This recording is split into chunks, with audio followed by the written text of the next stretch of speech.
पुण्यामध्ये, कारण पुण्यात मुसळधार पावसाने जनजीवन पुरतं विस्कळीत झालंय। पुण्यामध्ये अनेक ठिकाणी गुडघाभर पाणी साचलंय। पुण्यात वाहन चालकांना पाण्यातनं वाट काढत जावं लागतंय। त्यामुळे ही एक्सक्लुसिव्ह दृश्य आपण पाहतोय। पुण्यात मुख्यमंत्र्यांचा कार्यक्रम देखील पार पडणार आहे। मात्र या कार्यक्रमातच प्रचंड पाणी त्या रस्त्यावर साचल्याचं पाहायला मिळालंय।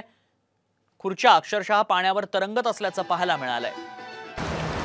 पुण्यामध्ये गेल्या 1 ते 1.5 तासांपासून प्रचंड पावसाला सुरुवात झाली आहे आणि याच पावसानं जनजीवन पुरतं विस्कळीत झालंय। प्रचंड पाणी पुण्याच्या रस्त्यांवरती साचल्याचं पाहायला मिळतं। पुन्हा एकदा जाऊयात, आमचे प्रतिनिधी सागर आव्हाड आपल्याला याच संदर्भातली अधिक माहिती देतात। सागर, काय परिस्थिती आहे पुण्यात?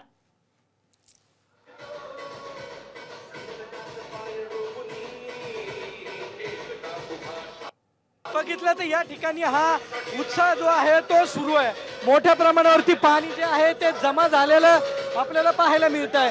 श्रीरामाचं पहिलं देशातील मंदिर जे आहे ते या ठिकाणी मुख्यमंत्री एकनाथ शिंदे यांच्या उपस्थितीमध्ये त्याचं उद्घाटन जे आहे ते होणार आहे आणि मुख्यमंत्री या ठिकाणी येणार आहेत। आपण जर पाहिलं तर 1 तासापासून जोरदार पाऊस सुरू आहे, मात्र कार्यकर्त्यांचा उत्साह या ठिकाणी कमी होताना आपल्याला पाहायला मिळत नाहीये।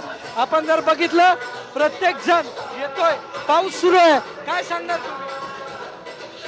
काय सांग जल्लोष जल्लोष जय श्रीराम, जय श्रीराम, जय श्रीराम, जय श्रीराम।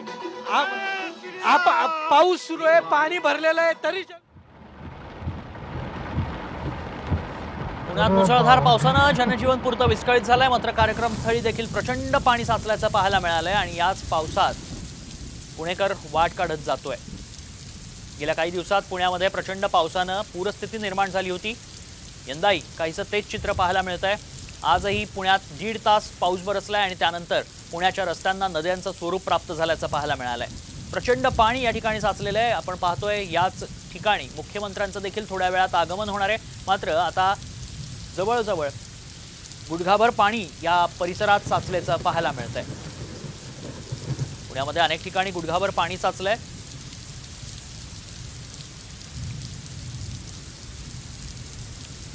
ही दृश्य आपण पाहतोय पुण्यातल्या कार्यक्रमाची, जिथं मुख्यमंत्र्यांचं थोड्याच वेळात आगमन होणार आहे। मात्र या खुर्च्या देखील आता पाण्यावर तरंगू लागल्या आहेत। त्यामुळे